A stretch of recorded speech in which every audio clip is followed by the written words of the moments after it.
Silakan sini yang mau anak, yang anak-anak SD sini. Yang cowok ambil. Assalamualaikum. Waalaikumsalam. Sedikit ada yang disampaikan Pak kegiatan ini di Antari. Pertama-tama pasti senang, bahagia gitu. Banyak orang terlibat, banyak orang peduli untuk kelestarian hutan.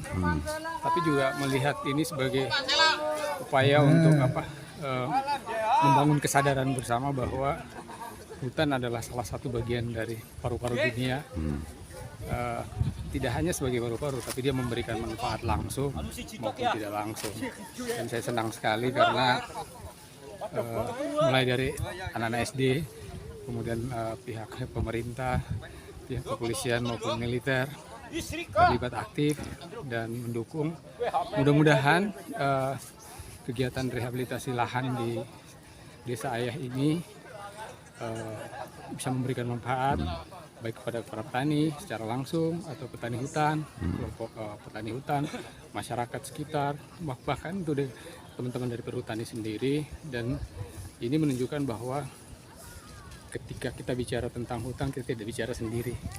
Semua orang harus terlibat di dalamnya gitu.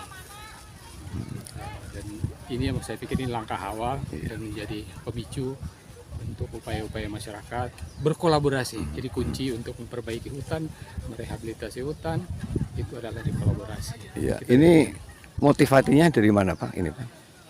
Jadi sebenarnya ini kan kita ada proyek yang namanya Solusi ya. Iya. Nah Solusi itu pengembangan sebenarnya inti dari proyek Solusi adalah bagaimana pembangunan di landscape dan seascape itu bisa terintegrasi dengan baik, di mana di tingkat tapak itu pembangunan maupun langkah-langkah perlindungan dan pelestarian itu harus terintegrasi antara di darat maupun pesisir dan laut.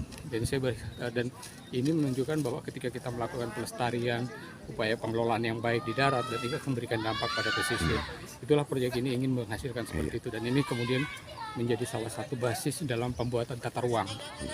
Jadi ketika dikelola di tingkat tapak dengan baik, itu bisa di scaling up dalam pengelolaan tata ruang yang lebih besar untuk mengintegrasikan dua tata ruang ya, tata ruang pesisir maupun tata ruang darat. Itu yang menjadi salah satu alasan kenapa kita mendorong proyek ini di tingkat tapak. Jadi percontohan lah gitu.